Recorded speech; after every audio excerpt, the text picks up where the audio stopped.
వాళ్ళు మాట్లాడే మాటలు చాలా హాస్యాస్పదం. ఎందుకంటే వాళ్ళలో అసలు మహిళలు ఎవరున్నారు పెద్ద లీడర్స్ నాకు తెలిసి. ఆ మినిస్టర్స్ ఆళ్ళిద్దరూ తప్ప ఇంకెవరో కనిపించరు.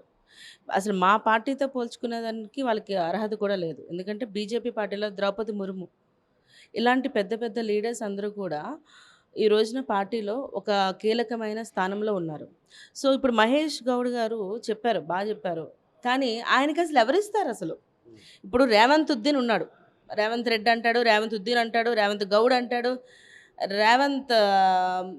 ఇంకా ఆయన నచ్చినవన్నీ అంటే ఏ కులం దగ్గర మీటింగ్‌కి పోతే ఆ కులం తగ్గట్టుగా ఆయన నేములు మార్చేసుకుంటూ ఉంటాడు. కాబట్టి ఆయన ఏమనుకుంటున్నాడంటే ఇప్పుడు నెక్స్ట్ వచ్చే దేనికైనా కూడా మళ్ళా నేనే బీసీ సీఎంని అంటే ఎస్సీ అనుకోండి నేనే ఎస్సీ సీఎంని, ఎస్టీ అనుకోండి నేనే ఎస్టీ సీఎంని అని ఆయనకాయన చేసుకోవడం కోసం పెట్టుకున్నాడు తప్ప గానీ, నిజంగా ఆ మహేష్ కుమార్ గౌడ్‌కి ఇచ్చే ఆలోచన ఎవరికీ లేదు. ఎందుకంటే ఎన్నో సంవత్సరాల నుంచి పీసీసీ అధ్యక్షుడిగా చేసిన వాళ్ళకే ఇవ్వలేదు. రేవంత్ రెడ్డి ఎంతకాలం అయింది కాంగ్రెస్ పార్టీలోకొచ్చి? ఎన్ని సార్లు పీసీసీ ప్రెసిడెంట్ చేశాడాయన? అలాంటిది ఆయనకెందుకొచ్చింది ఈ రోజున? మూటలు, మూటలు ఎవరైతే బాగా మోసుకొని ఢిల్లీకెళ్ళి రాహుల్ గాంధీ చేతిలో పెడతారో వాళ్ళకి ఖచ్చితంగా పదవులిస్తారు. కాబట్టి వాళ్ళు అనుకుంటున్నట్టుగా బీసీకి న్యాయం చేసే పార్టీ ఏదైనా ఉంది అంటే అదొక బీజేపీ పార్టీ మాత్రమే. ఎందుకంటే కాంగ్రెస్ పార్టీ ఏ విధంగా కూడా బీసీకి న్యాయం చేయదు. దానికి ఉదాహరణ ఏంటంటే మన ఈ బడ్జెట్ సమావేశమే. కామారెడ్డి డిక్లరేషన్ చేశారు బీసీ కార్పొరేషన్‌కి 20,000 కోట్లు ఇస్తామన్నారు. ఇచ్చారా? ఇవ్వలేదు.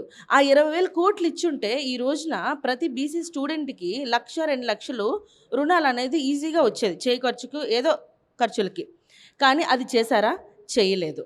అదే కాకుండా వడ్రంగి, స్వర్ణకారులు, మంగలి వాళ్ళు, చాకలి వాళ్ళు ఇలా చాలామందికి 50 దుకాణాలు పెడతామన్నారు. మరి పెట్టారా?